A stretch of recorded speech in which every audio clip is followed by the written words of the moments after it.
ආදර සොයුරු සොයුරියනි අපි සුදු සතිය ආරම්භ කරමින් අද ගොබ් ඉරදුනට පැමිණ සිටිමු. ප්‍රධාන වශයෙන් ජනවන්දනාව ආරම්භ කරන්නේ ගොබ්බෙන් සාරුවෙන්. ජේසුස් වහන්සේ ජයග්‍රාහීව ජෙරුසලම් පුරවරට වැඩම කළ අවස්ථාව අපි ආදාසේ සිහිපත් කරනවා. ජනතාවගේ හෝසානා මැද්දේ එදා රෝම සොල්දාදුවන් ප්‍රධානීන් නායකයන් ජෙරුසලම් පුරවරට පැමිණියා.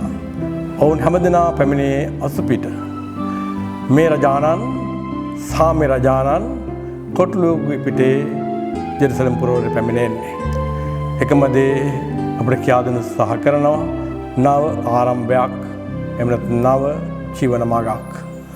ජේසුස් වහන්සේ ජෙරුසලම් පැමිණීම සිහිපත් කරන්නා වූ අද දවසේ සුද්ධ සුවිශේෂය අපි දැකගන්නේ විශේෂ ආකාර ප්‍රකාශනයක්.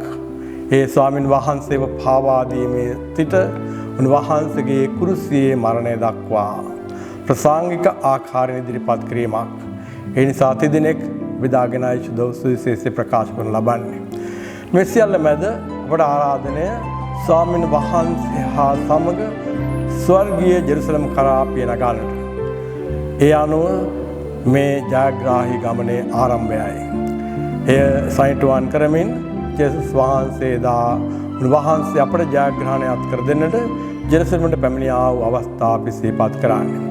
මේ ජයග්‍රාහී පැමිණීමත් එක්කම අපි මේ චතාරිකේ සූදානම් වුණා වූ ජයග්‍රහණයේ ගමන ආරම්භ කරනවා ස්වාමීන් වහන්සේ සමග. එකම දේ අපි හරි බැලිය යුතු වෙන්නේ අපි එක්කෙනෙක්ගේ ජීවිතයන් දෙසටයි. මේ චතාරිකේ අපි ලබා ගත්තා වූ නොඑක් ආකාර දේව වරප්‍රසාදයන් සමග ස්වාමීන් වහන්සේත් එක්ක ගමනකට අපි සූදානම්ද කියන එකයි සොයා බැලිය යුතු කාරණා වෙන්නේ. එසේ සූදානම් නම් අපටත් පුළුවන් හෝසන්නා කියන්නට. අපටත් පුළුවන් දාවිද්ගේ රජාණන්ට හෝසන්නා කියලා කෑ ගහන්නට. ඒ ස්වාමීන් වහන්සේම කියා පානවා. ඒ කෑ ගහවා වූ සෑම දිනම ස්වාමීන් වහන්සේ පිටපස්සෙන් ආවා වූ අයයි උන්වහන්සේක ජෙරුසලම ඇතුළු වන්නට.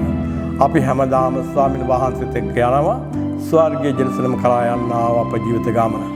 අද දවසේ අපි සුද්ධ සතිය ආරම්භ කරමින් මේ දක්වා මේ චතාරික තුළ අප ජීවිතය තුළ අපි ලබා ගත්තා වූ දහම් පළොස්සේ අප ජීවිතේ තිබෙනා වූ සෑම ආකාර අඳුරු ස්ථානයන් දුරු කරගෙන පාපයන් අයින් කරගෙන ස්වාමීන් වහන්සේගේ සමාව තුළ ස්වාමීන් වහන්සේ සමග මේ ජයග්‍රාහී ගමනට එක්වෙමු.